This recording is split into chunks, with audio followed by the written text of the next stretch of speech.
All praises to Yahweh, Ba'asham Yahushai, Ba'asham Rakah Kwadash. Double honors to the apostles and the elders of Great Millstone, and Shalom to the elect of the nation of Israel.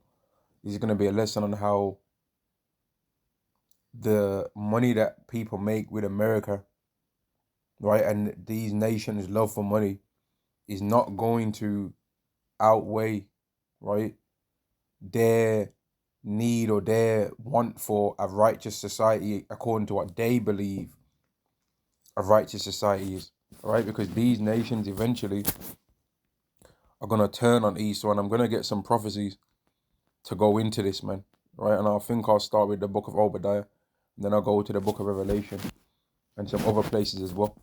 This is Obadiah chapter 1 and verse 1. The vision of Obadiah.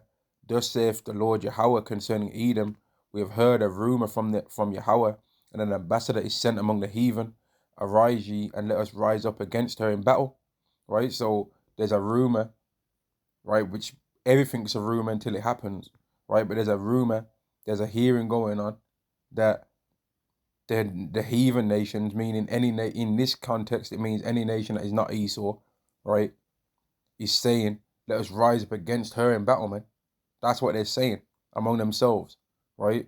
Verse 2, behold, I have made thee small among the heathen, thou art greatly despised. And Esau is starting to be greatly despised by all the heathen. First, it's starting off with those Edomites in the land of Israel, right, that are calling themselves the chosen, right? They're the beginning of Esau's hatred, right?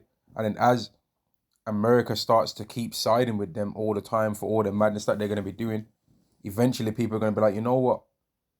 They're just as bad, if not worse, right? If not worse, man. Because they're the ones they're the reason why the people in the land of Israel are doing all the things that they do, because they know that you're going to come and help them. So you're actually the root of the problem. These are the kind of things that people are going to realize, man, and their love for all the money that they can make from the land of America is not going to outweigh their wanting for justice or their wanting for peace according to what they think peace is, right? Not according to what peace actually is according to the scriptures, but according to what they believe peace is, man. That these are the kind of things that's going to be happening. Verse 6, let me jump down to verse 6. How are the things of Esau searched out? How are his hidden things sought up? And a lot of the information that be coming out about Esau, and a lot of the reasons why people are finding out this stuff, is coming from people that are his allies, man. Right? They'll be letting other people know this information so that Esau can be exposed, man. And eventually a lot of the big things that America's did are going to be exposed by their allies, man. They're going to expose that information, and other people are going to be, other countries and with militaries are going to be awoken to how wicked that place is, man. They're going to be alerted to how corrupt that place is, and they're going to be making their secret alliances that America don't know about. Verse 7, all the men of thy confederacy have brought thee even to the border. The men that were at peace with thee have deceived thee and prevailed against thee. They that eat thy bread have laid a wound under thee. There is none understanding in thee. And one of the ways how these nations eat Esau's bread is because they be taking a whole bunch of America's military weapons, right, without having to, and there was a whole bunch of time where they wasn't giving their percentage according to what allies were supposed to give towards weaponry, because they was like, well, America's doing more than enough, so we'll just not pay us.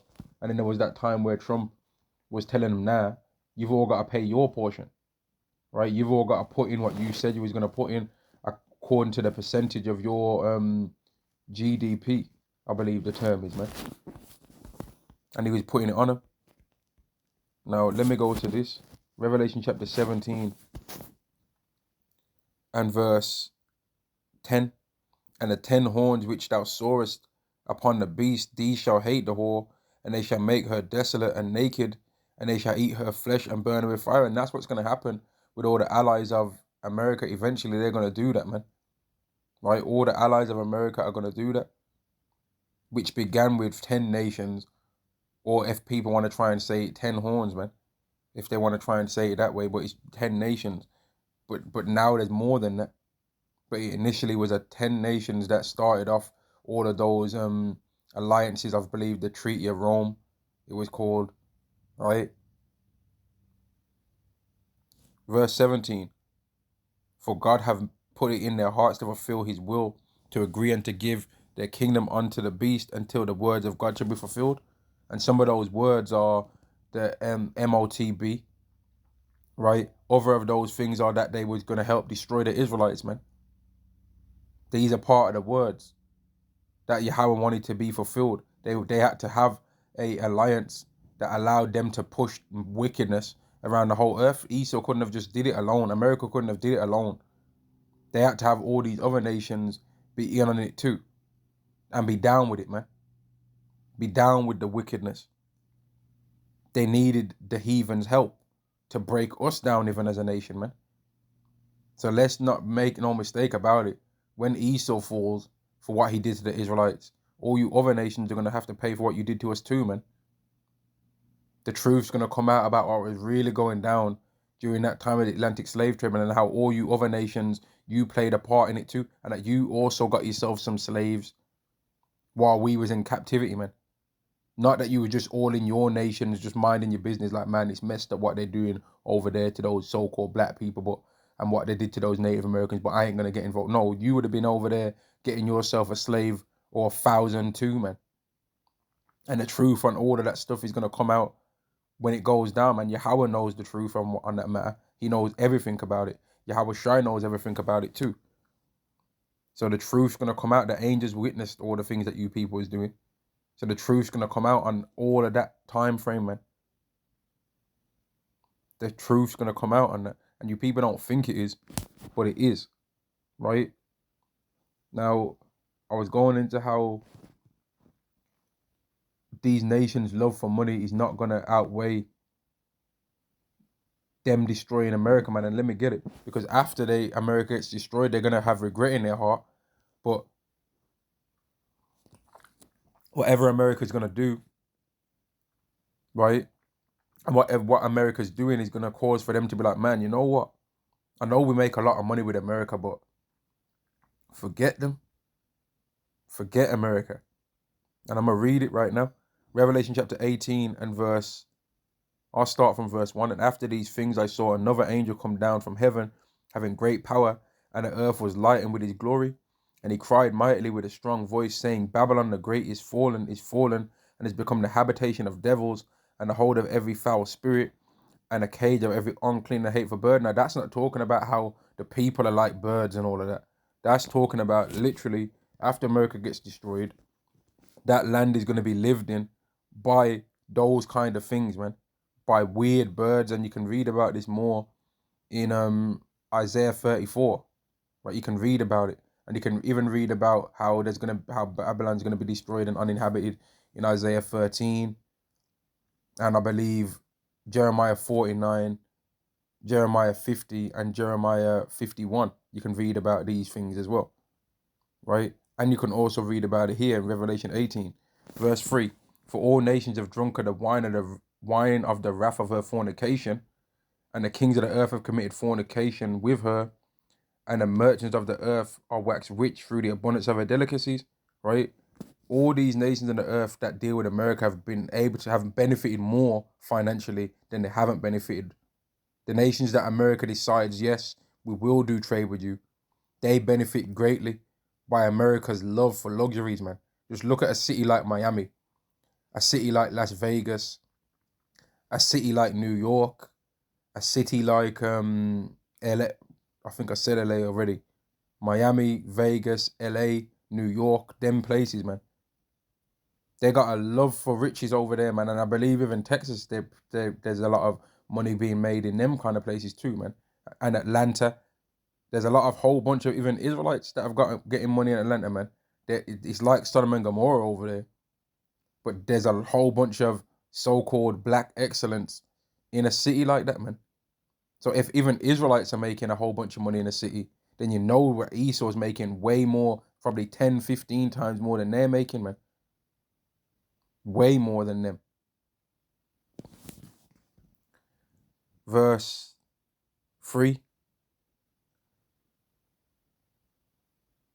And in fact, let me go back to the top of verse 3. For all nations have drunk of the wine of the wrath of her fornication, meaning that all these other nations have been influenced by the American way. I was watching a video of nightlife in Tel Aviv, right, which to try and show that and to look into how these people ain't the chosen, man. But when I was watching it, that street didn't look no different than Miami. Pretty much, it could have easily been Miami, man.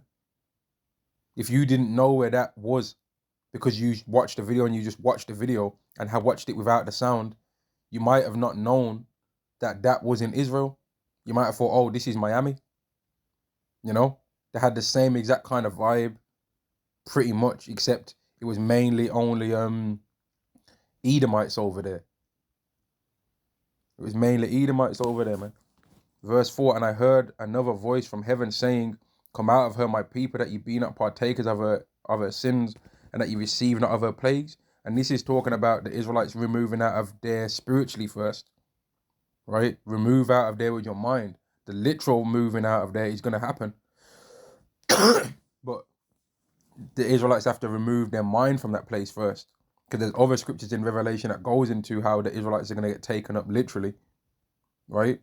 Verse 5, for her sins have reached unto heaven, and Yahweh have remembered her iniquities. So God ain't forgot all the things that took place in America. They think that he has, but he hasn't though. And that includes all the things that's going on right now in Hollywood, man. All the dodgy activity going on down there. Yahweh knows about all of that, right? He knows about all the stuff that you Israelites are doing, all the stuff that you Edomites are doing, all the stuff that Elam's doing over there, Ishmael. Because it's not only Esau and Israel that's doing madness over there. Every nation's going down there to do their thing. If they've got a wickedness that they want to activate, well, you can go to America for that. America's the place where your wicked way that you want to live, you can live it out in America, man. You don't need to go nowhere else. They've literally got a place in America called Sin City. That's Vegas, Sin City. That's what they call it. So what do you think's happening in there to get a name like that? Obviously not nothing righteous, right? Verse 6, reward her even as she has rewarded you, and double unto her, double according to her works. In the cup which she hath filled to her double. How much she hath glorified herself and lived deliciously, so much torment and sorrow give her. For she saith in her heart, I sit a queen, and am no widow, and shall see no sorrow. And this is why the punishment for America is going to be so great, man, because they really believed that nothing was ever going to happen, man. That, okay, we know that countries do get fights happening, and we know that missiles do get landed on countries, but it ain't never going to happen to us. And the reason why we know that this happened is because we're the main ones doing it to everyone else. But we don't believe that could ever happen to us, though. You know how much pride you have to believe that when there's other countries that have the same things as you, but you just believe that it will never happen to you. You have to think you're a God to think like that. Verse 8, therefore shall her plagues come in one day, death and mourning and famine, and she shall be utterly burned with fire, for strong is Yahweh power, who judgeth her. And that's what's going to happen, man. In one day, America is going to go from being a country to being a ruined site, man. To be a pile of ruins. It's going to go from being a country filled with people to being a pile of rocks and dirt, and broken down buildings in one day. In one day, man. It's going to go from the most glorified place in the world to nothing. Verse 9, and the kings of the earth who have committed fornication and lived deliciously with her. So let's not make no mistakes about it, man. These other nations, they're sharing some of the same guilt as what America's did, man. And their nations are not going to be completely destroyed. Their main countries are not going to be completely destroyed by this event. But their nations and their things are still going to be broken down too, because they're wicked as well. They're wicked too, man.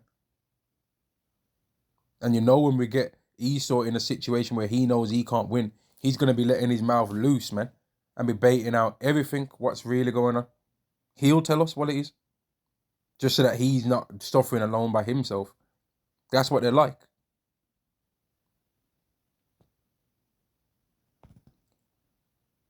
Verse 9, and the kings of the earth who have committed fornication and lived deliciously with her, shall bewail her and lament her when they shall see the smoke of her burning, standing afar off for fear of her torment, saying, Alas, alas, that great city Babylon, that mighty city, for in 1 hour is thy judgment come.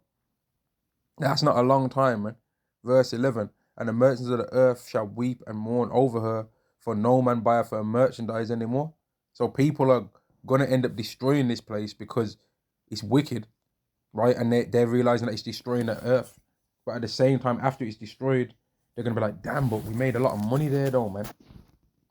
We made a lot of money from that place.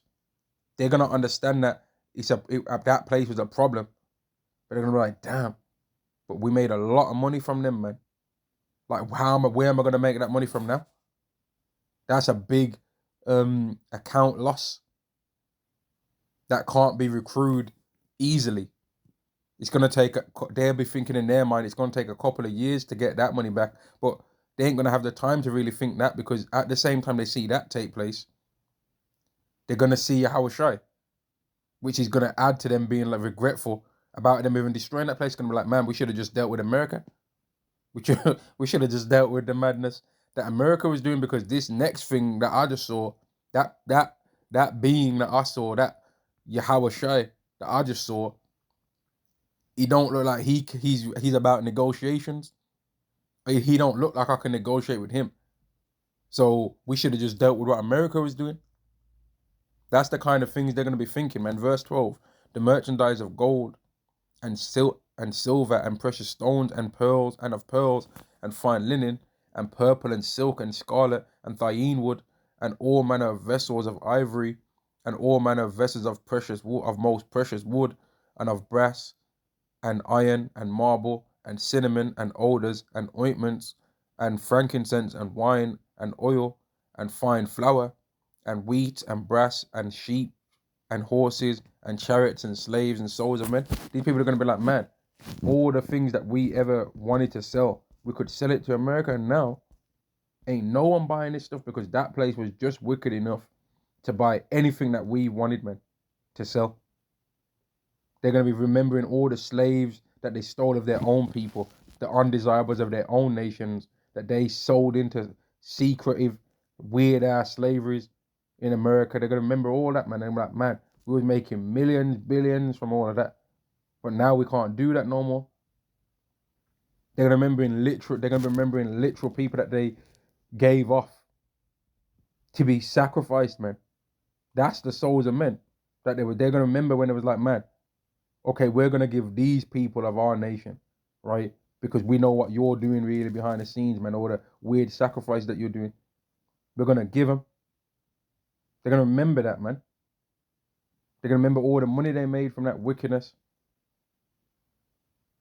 And they're going to be regretful in their heart a little bit, man. Verse 14, and the fruits that thy soul lusted after are departed from thee, and all things which were dainty and goodly are departed from thee, and thou shalt find them no more at all.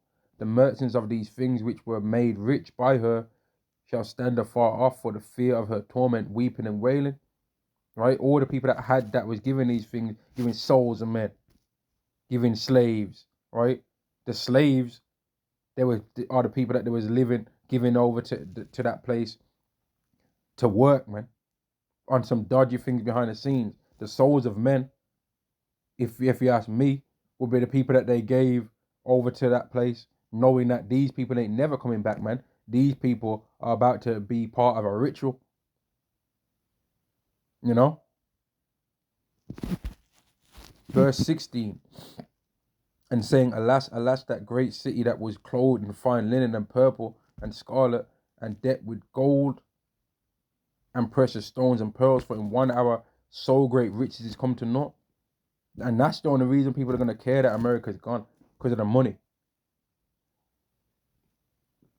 It's not going to be because they're like, man, the people there were so righteous. Man, the people there were so great. They're going to be thinking about their pocket, man. That's all they're going to be thinking about. If a man owned a shop, right, and there was a customer that was like, out of the sales that he sells, he's like 50% of the sales, right? He's the majority, and his shop could run just off that one customer. buying goods from him. If he hears that that customer had a heart attack and dropped dead, he's going to be like, oh man, that's messed up. He might not be thinking about it being messed up because he liked the guy, but he's going to be thinking that's messed up because he made money from that guy, right? The same thing with if we work for a job or whatever, right? And we get badly sick, right? The boss might start getting sad, and you would think, oh man, they're getting sad because they give it. No, they don't care about you. They care about all the money you was making them. That's what they'd get sad for, right? Same thing with all these NBA players, NFL players, right? When they get injured and all that, the coach is hoping that they get a speedy recovery, not because he wants them to actually have better knees and because he cares that his ACL's torn off. And he's like, man, I hope your ACL recovers. I hope your ligaments recover. I hope your Achilles tendon heals so that you can have a healed Achilles tendon. No, he wants that player to heal so he can get back on that damn pitch or that damn court and bounce that ball and win some games to make him some money. That's what he cares about, right? Which that's the only reason why Esau was feeding those Israelite slaves during the Atlantic slave trade, because if he didn't feed them, they'd die, and then they can't make him no money. And that's why he was feeding them the most disgusting things that he could possibly find. He wasn't feeding them no gourmet stuff. He was feeding them the bare minimum for them to be alive. And then another slave that he might want to breed children so that he can build stronger slaves for him, he'll feed them more, and he might feed them a bit better food, right? But that's because they're making him money, because then he's going to produce slaves that make him more and more money. And that's the same kind of thought process people are going to have when America gets destroyed. They're not going to care for the people over there. They're going to be bothered about the money that they made, right? And if there's any mourning for the people, it's because the people were buying things over there, not because they cared about the people. Verse 18. In fact, verse 17, for in 1 hour so great riches is come to naught, and every shipmaster and all the company in ships and sailors and as many as trade by sea stood afar off and cried when they saw the smoke of her burning, saying, what city is like unto this great city? So they're going to be thinking, man, what other place is there like this place that we can make the same money? That's the kind of thought processes they're going to be having, man. What city is like unto this great city? What other place can we make the same money? There ain't one. That's what they're going to understand, man. They were like, man, there ain't a place that exists yet that we can make the same money we made from there. Nobody else buys like they buy. Nobody else wants like they want, those people over there, man. Nobody else is as greedy as those people had greed. Verse 19, and they cast dust on their head and cried, weeping and wailing, saying, alas, alas, that great city wherein all were made, wherein all were made rich, that had ships. They're not going to be, when they're saying this great city, they were like, man, what other place is there that exists that you can make money like that? Wherein all were made rich, man. That's what it's saying in verse 19. And they cast dust on their heads and cried, weeping and wailing, saying, alas, alas, that great city wherein were made rich, all that had ships in the sea by reason of her costliness, by reason of that greedy spirit that they had over there, man.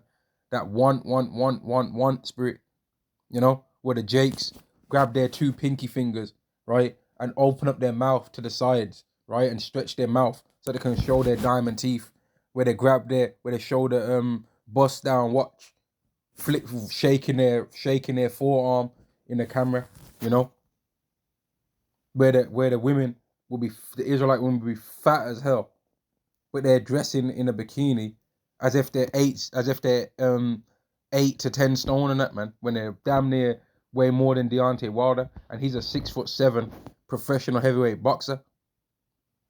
You understand? People are going to be longing for that. Where's the Vegas? Where's the place that's going to be like Vegas now? There's so much gambling going on. People are going to be longing for a place that's the equivalent to that, and they ain't one. And then the Israelites are going to, through Yahweh Shai, step in and claim the whole earth. And they ain't ever going to see those kind of things again, man. These are the things that's going to be taking place.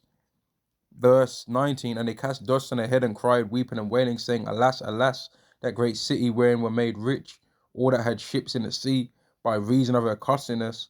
For in 1 hour is she made desolate. Rejoice over her, thou heaven, and ye holy apostles and prophets, for Yahweh have avenged you on her.